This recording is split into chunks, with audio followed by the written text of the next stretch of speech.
Welcome to In Focus with Ejaz Haider. Tonight we begin with a discussion of Sino-Indian standoff in eastern Ladakh. In development since 5th May, People's Liberation Army troops have captured more than 60 square kilometers of Indian patrolled territory in eastern Ladakh. This is a conservative estimate put out by Indian government itself, sources that is. Result, PLA now holds territory between the northern bank of the Pangong Lake and the Galwan River sectors.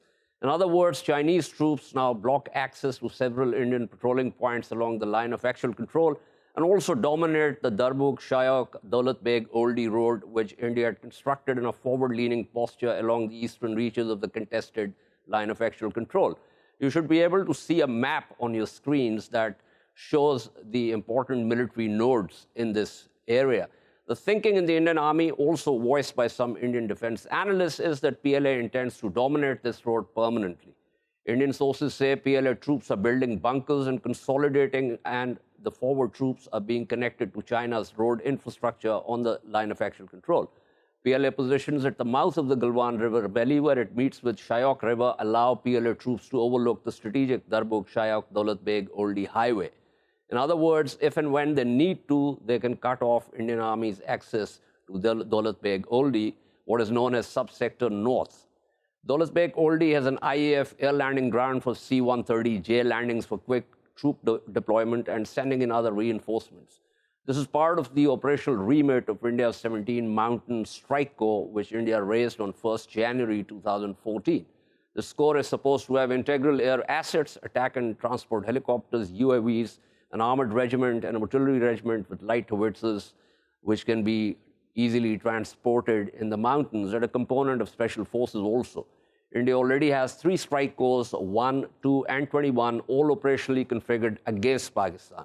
But more importantly, it was the illegal decision by the current Indian government to annex the disputed territory of occupied Kashmir, including Ladakh, that seems to be at the heart of China's western push. To discuss the standoff further, we have with us Lieutenant General Satish Dua, a former Corps Commander of the Indian Army. We also have with us Ambassador Riaz Khokhar, a former Foreign Secretary who served both as Pakistan's ambassador to China as well as High Commissioner to India. And we also have with us Mr. Sean Ryan, who's founder and managing director of the China Market Research Group and author of 2 books on China's economy and innovation. Let me begin with General Satish Dua. General Dua, while the Indian government and the army were trying to downplay the loss of territory, analysts in India have begun to raise questions about what the Northern Command was doing while the PLA was moving troops westward. The term used is they were caught napping. Do you agree with that assessment? Ejaz, to put things in correct perspective, the short answer to your question is no. Okay. I don't agree with the statement that you just put out, that the Indian Army was This is the statement that is being put out by certain Indian analysts themselves. So I'm kind of quoting. Yes. I realize that. You said that. And you asked me if I agree with that perception or that statement that has been put out by certain defense analysts. And to that, my answer is no. I don't share that perception. Okay. Allow me to make a couple of points to what you said, quoting some sources and Indian defense analysts. The 2 or 3 major points: 60 kilometers of Indian territory has been sort of captured or controlled or occupied by PLA troops. The second, you said now they can dominate the road, DSDBO road, and their positions now overlook the road, and that the government has been caught napping. Now, the army has been caught napping. Because I don't agree with that perception, because what has happened, the military is present over there. Today, it's a very transparent world. There are satellite imagery that is accessible to everybody. The talk of so many troops, any military mind will be able to can vouch for it, that for so many troops to be built up there and logistically sustained is a very tough call, not easy to hide. And let me also make a point. For instance, if for every man at a conservative estimate, you require 4 kilos of logistic supplies every day. And if there are these kind of figures that are being spoken of in the media, including Indian media, which say 5,000, 10,000 troops, you can imagine 40,000 is the kind of tonnage that we're talking about for at an everyday's consumption. So my answer to your observations, I do not share the perception that you just shared. Okay, so you basically, okay, I agree with the ratio that you have put out in terms of the rations and logistics that you require per soldier.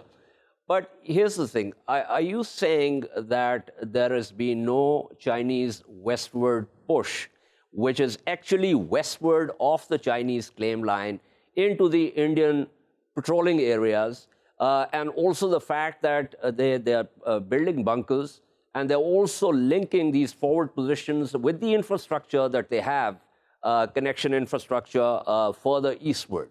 So you're denying all this? No, I don't deny that. Allow me to now put out what I wish to say. Okay. It is common knowledge that every year in summers, when we patrol the line of actual control, and let me put out a perspective that the line of actual control, like the name implies, is actually very different from the, let's say, the LOC that we have exists between India and Pakistan. Because between India and China, at these points, at these places where it is not an international border, where it is not fully resolved, even the line of actual control, there are different claim lines. Correct. A line of one particular line of actual control has not been resolved at many places. There are several pockets which need resolution. So what happens in the meanwhile? In the meanwhile, our troops patrol to what is our perception of the line at a certain stretch. Their troops patrol to what is their perception of the line of actual control at that point. Wherever there is an overlap, at several times it happens that our troops come in contact with each other. And that is the time when we have this kind of face-off, which has taken place in the past, which has taken place in the northeast, in Sikkim and Arunachal, which has taken place in Ladakh several times, and which is what we are seeing now also.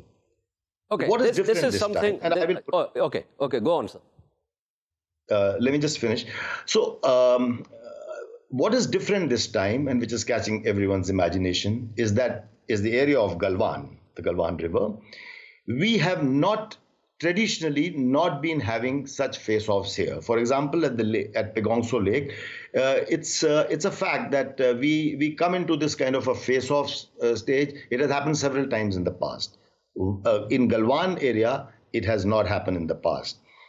It is this area which you were talking about. And let me state for the record that this is not overlooking the road. It is away from the road. It's really not overlooking the road the way it was put out. While I agree that you were quoting but the road can gauge with artillery. Well, the road is further inside. Let me put it this way. Because, without getting into the geography. Now, ever since this road was under construction, the Chinese have put up an objection to it. The Chinese side has. They have their infrastructure in their side right up to the borders where they require, and they have a terrain advantage of the plateau. We have this road. This road is not new. This was started in 2010. It's only that improvement works on such roads are required every time, are required every year, and it's a work in progress. A couple of years ago, a very big bridge was inaugurated over here. So the point I'm making is that their objection of the PLA troops is on our road infrastructure. Why do we need the roads? Well, it's our area, and we do need the roads, and that's our position. Okay, so let's get out of the geography and the tactics of it, but and move on to something broader. But before that, are we agreed that there is now a westward movement which is west of the Chinese claim line? Is that a point on which we agreed? There is a movement from the Chinese side to where they think is their claim line.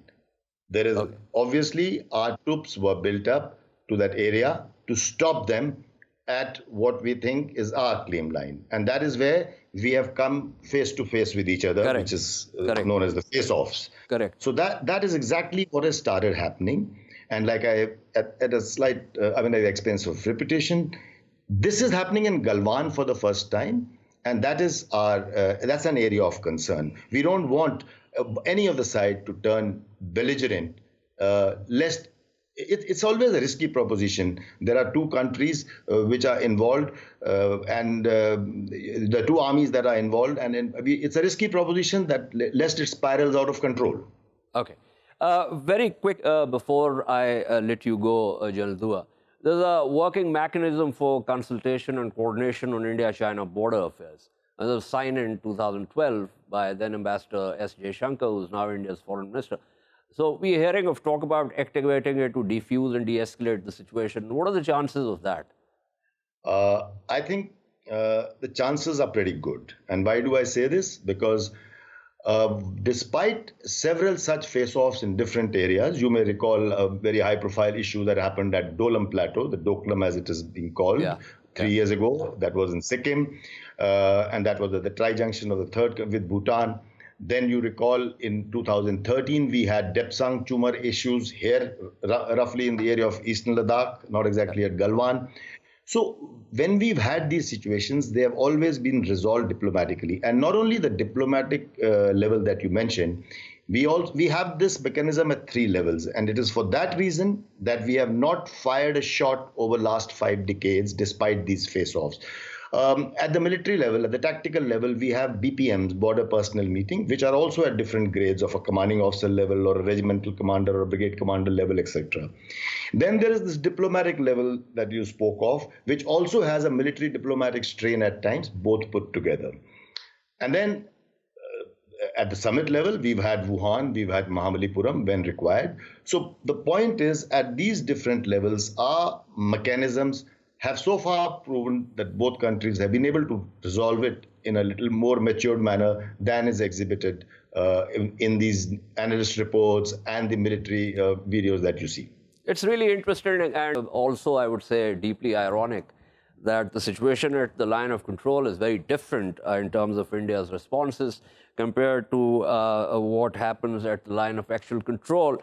But thank you so much. That was Lieutenant General Satish Dua speaking with us. Let me pull in Ambassador Riaz Khokhar now in this. Ambassador Khokhar, as I said in my opening also, since the illegal annexation of Jammu and Kashmir, Pakistan has heard a number of threats from the Indian political and military leadership about reclaiming the liberated territories of Azad Kashmir and Gilgit-Baltistan.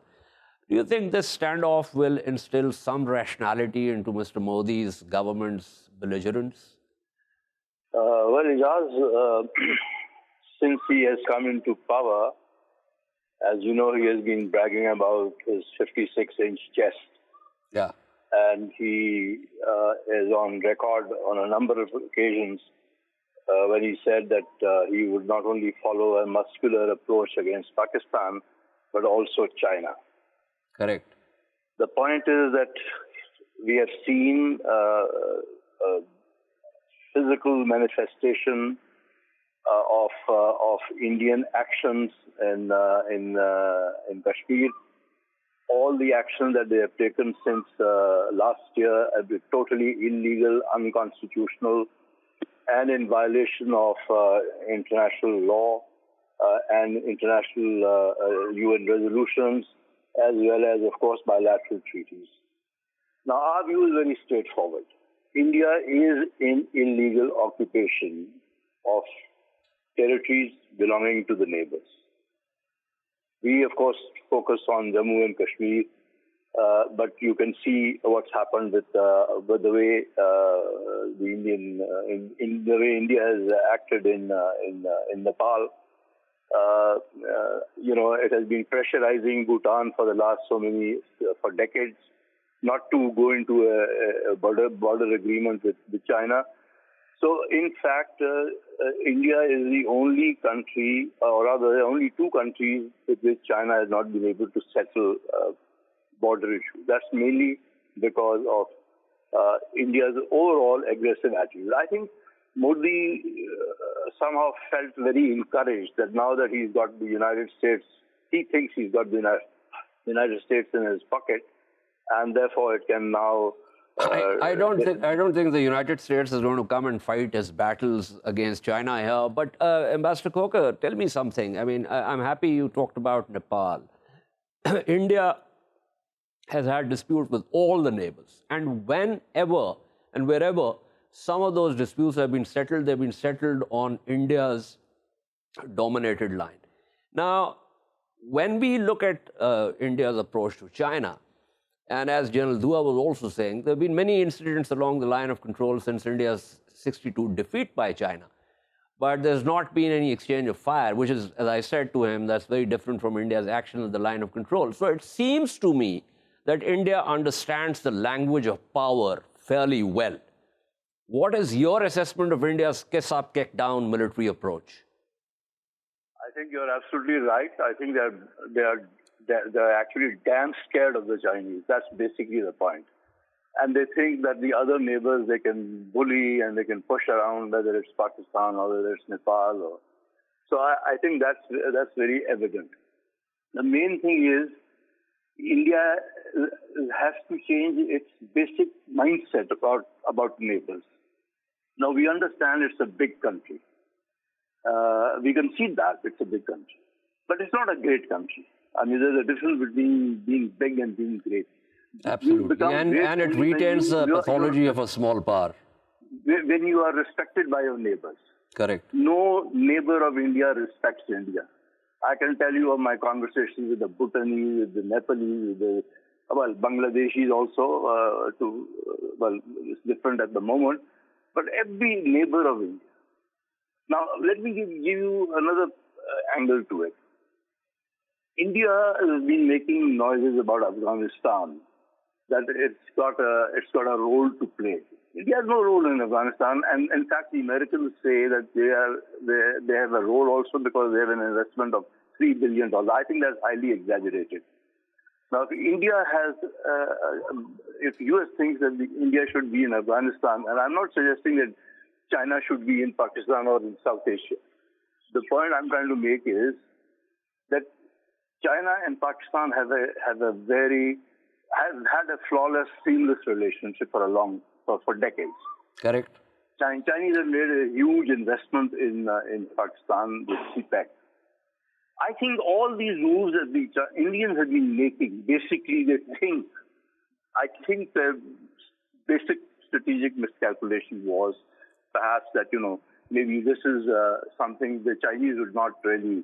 Absolutely. I think the annexation was a major mistake, and that's something on which, we can do another program also. But Ambassador Coker, thank you so much. Unfortunately, I've run out of time, but thank you so much for your insights. Let me quickly go to Mr. Sean Ryan here.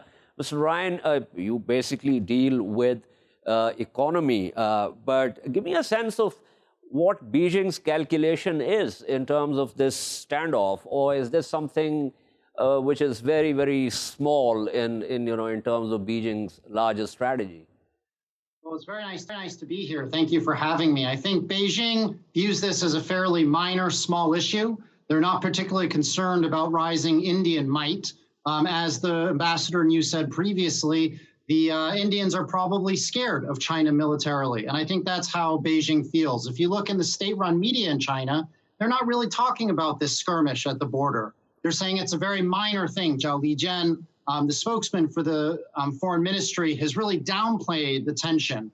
I think much more importantly is we need to take a step back and look at how Prime Minister Modi is really making some miscalculations in his dealings with Pakistan, Nepal, all of its neighbors, but especially China. Modi is getting too close to Trump and the United States right now. And I think that's a real mistake because it's very clear that Trump is willing to sacrifice anyone. He's willing to sacrifice the people around him. He's willing to sacrifice allies like Canada and the UK if they ever do anything that he doesn't like. And I think Modi is really ruining a great chance to come up with better relations with its neighbors, especially China, actually, on economic trade right now, because China's looking to counterbalance the anger from the United States and is looking to build up more economic trade, especially in commodities, from Modi in India, from Brazil with Bolsonaro.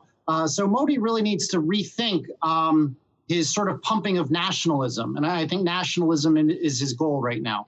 Mr. Ryan, here's my correct me if you think that I'm kind of miscalculating here.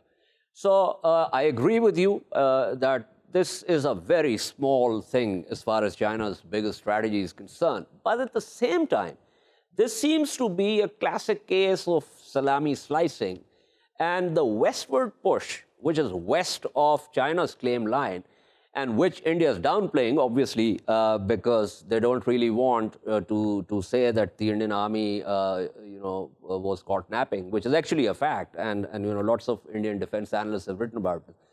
But nonetheless, the positions that they are now occupying, they're going to consolidate those positions because they would want India to lump it. This is like a classic case of signaling to India that if you try to chew more than, bite more than you can chew, then this is what's going to happen. Yeah, absolutely. I agree with that assessment. I think China likes to take strong signaling, whether it be economic and economic punishment, or whether it be with fairly minor military expansion as a way to warn and threaten Modi, don't go too far. But one of the things that's happening in India right now is the economy is not doing well. Modi has completely screwed up the containment of COVID-19. So he's really trying to fan the flames of anger, whether it be towards Muslims, whether it be towards Chinese. And it's a very dangerous situation. And that's why I think they started to push the skirmish with China, because he wanted to try to rally the Indian population around him to say, I'm a strong leader, even if he really isn't. Absolutely. The only difference that when they, do this with Pakistan, there is a large Muslim minority. There is no Han Chinese minority in India. Otherwise, Modi would have invoked that also. But thank you so much. That was Sean Ryan speaking with us.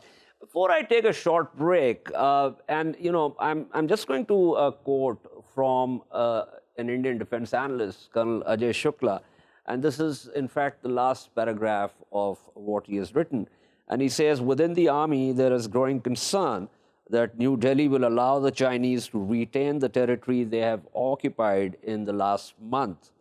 In public statements last week, Defense Minister Rajnath Singh has already conceded that the alignment of the line of actual control and therefore the ownership of territory is unclear in this area. So once again, I think the message to India's other neighbors is very clear.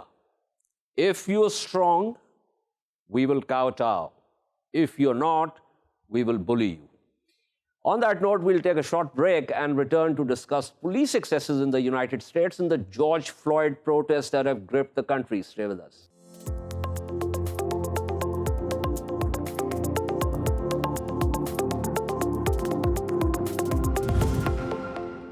Welcome back to In Focus. Protests over the death last Monday of an unarmed African-American George Floyd in police custody in Minneapolis continue. By last Saturday, protests had spread across the U.S. At least 40 cities in 23 states had imposed curfews expected to continue through Sunday night. There have been violent protests for 4 nights in Minneapolis, prompting the city's total lockdown after widespread property damage from fires and looting. Thousands marched through the city on Sunday afternoon ahead of its 8 p.m. curfew. At least 5 people have died so far in the protests, 1 in Minneapolis, 1 in Detroit, 2 in Indianapolis, and 1 in Chicago on Sunday. Police excesses and a militarized approach to policing is nothing new in the U.S. There have been past protests, but not much seems to have changed. Let's dive right into the causes of this phenomenon and also how it defines race relations in the U.S. And we are joined by Kim Motley, who is an international attorney, and Mary Wisniewski, who is a journalist and is covering these protests. Thank you to both the panelists. Let me begin with Ms. Wisniewski. What exactly is the ground situation? Right now, we're having curfews in multiple cities. I'm reporting out of Chicago. We have had a 9 p.m. to 6 a.m. curfew for the last couple of days. It'll be going on indefinitely, and they've shut down large parts of the central part of the city.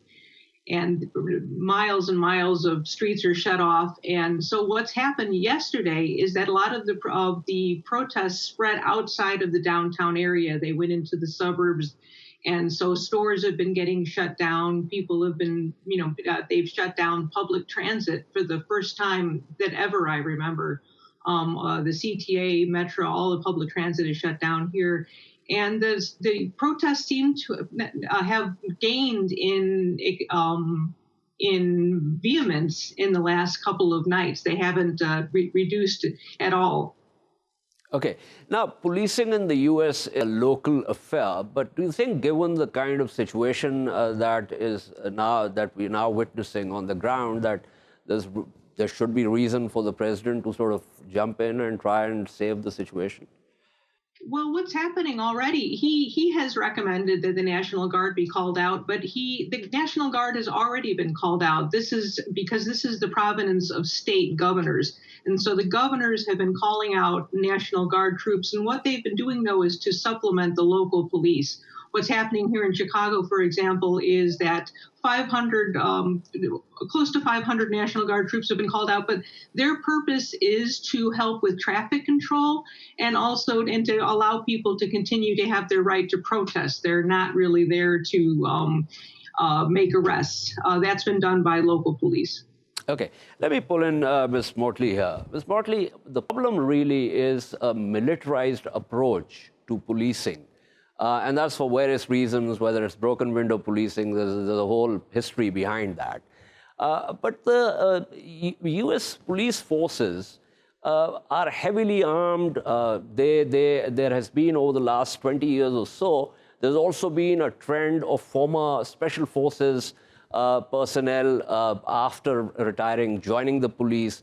They bring in a sort of combat mindset to the streets, to urban streets. A lot has already been written about this also. But do you think that, given the crisis, that the governments and the federal government are actually looking at where the problem, the focal point of the problem, rather than just trying to control the mobs? Well, I do think policing in the U.S., unfortunately, has been very jaded against Black and brown people. And that, I think, is evidenced, unfortunately, all too often when there are various examples of Black and brown people being murdered by the police, such as George Floyd, but not necessarily in such an egregious manner. And I do think that is part of the problem. I think the police, they don't offer unequal they offer unequal protection to the citizenry at large. I think the problem is the criminal justice system and doesn't also offer the same amount of justice for people at large, for police as they do citizens. So I think that all those problems sort of compound each other. You have the police that are heavily violent against Black and brown people historically. You have prosecutors who fail to prosecute against police for their bad acts. And we're still waiting for 3 of the police officers to be charged who were accessories to the murder of George Floyd. And so I think that that's all sort of a combination of the problem with policing in the U.S. And, you also have a system where police, when they are being reprimanded or where there are complaints against the police, they're allowed to continue to be police, as is the case of the police officer who was arrested, who had 15 prior complaints against him, including a history of shooting and killing citizens. So the broader problem then is about race relations, but the militarized approach compounds that. Is that assessment correct? Absolutely. I think it does. I think it absolutely compounds that. I think the police are supposed to be there to protect and serve, but sort of using them to weaponize against the citizenry is not supposed to happen. And I think that's really part of the problem of why we're seeing all these horrible images of the police attacking citizens. And also, frankly, there are looters out there, and people shouldn't be doing that either. However, the police are supposed to be professionals that are supposed to be there to protect the public, and now they have the help of the National Guard to help them in that effect. And the violence is continuing. Okay.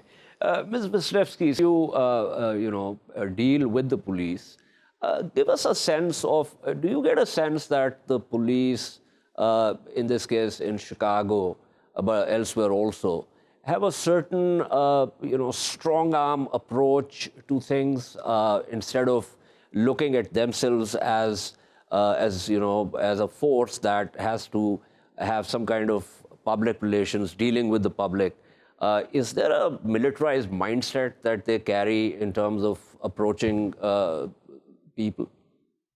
I think that it has to be recognized that one of the things that the police are facing here in the United States is an armed citizenry. There's a lot of guns out there, so the police feel that they have to approach it with the idea that they could be killed at any time. And many police officers, approach their jobs with the idea of protecting the citizenry, and you encounter them all the time.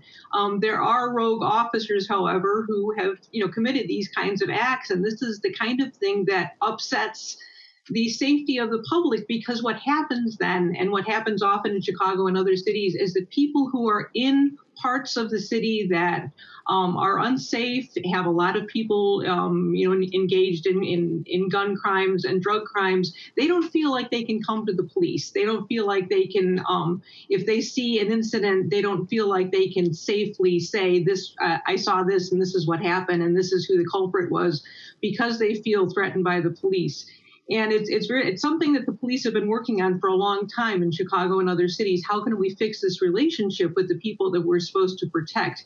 And when we have incidents like this only makes things worse. We have a new police chief in Chicago who said he wants to bring down the murder rate. He's an African-American man himself, and he's been very, very, upset by these incidents, because he came in here wanting to make the crime situation better, and right away in the first weeks of the job, he's faced with this. He's faced with all the effects of years and years of mistrust with the police. Okay, Ms. Motley, of course, America is a heavily armed society. Civilians have lots of weapons. That's a different problem altogether. But what we have seen in most of these cases over the years is gratuitous use of force and shootings where it was very clear from the videos also that the cops were under no threat from the person that they shot at. And so is that something that you would agree with, Well, I'll say this. I mean, I wholly disagree that the police are generally scared for their lives. I know many police officers, and I agree that not all police are bad police. I've been working in the as a criminal defense attorney for my entire career as an attorney for over 20 years.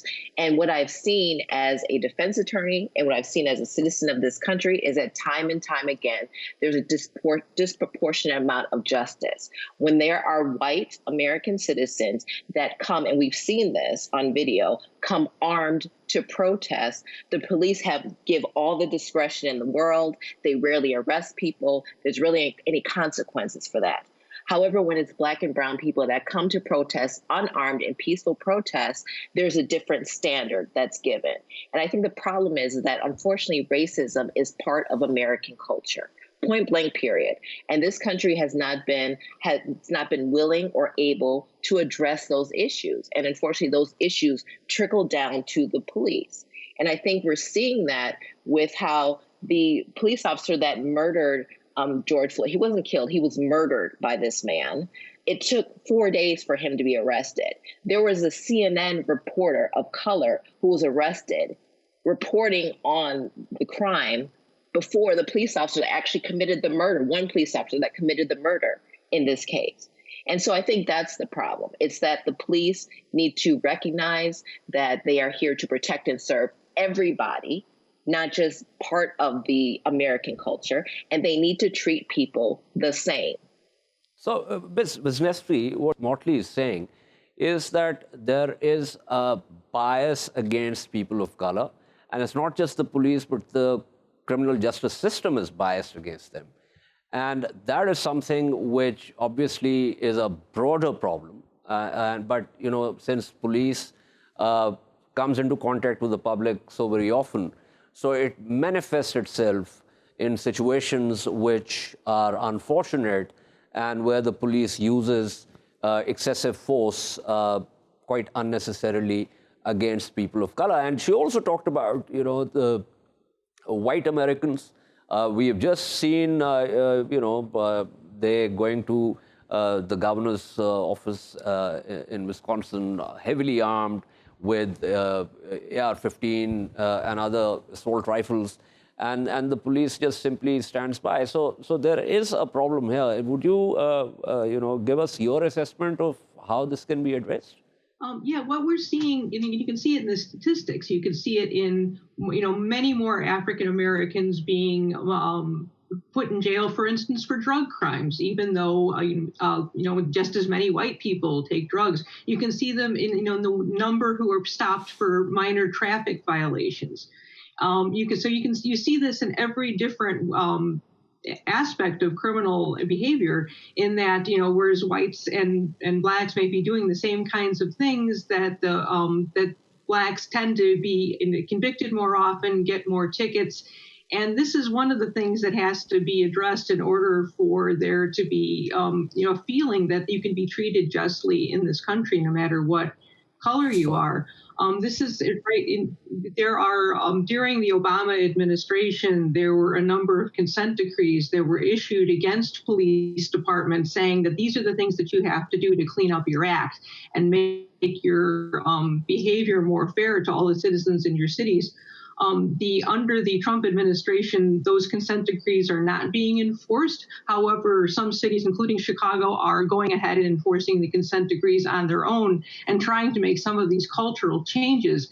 But they're going against a very long ingrained culture. And in fact, what's going on in Chicago right now, it was that there was just a new president of the Fraternal Order of the police union, who is very, very against the consent decree and has had multiple, counts against his behavior, administrative violations against his behavior. So there's a very difficult culture that they're going Absolutely. against here. Thank you. That was Mary Wisniewski. Thank you also to Kim Mortley for giving us their perspectives. This is all from In Focus tonight. We shall see you tomorrow at the same time. Keep following our latest updates on social media at indus.news. Good night and goodbye.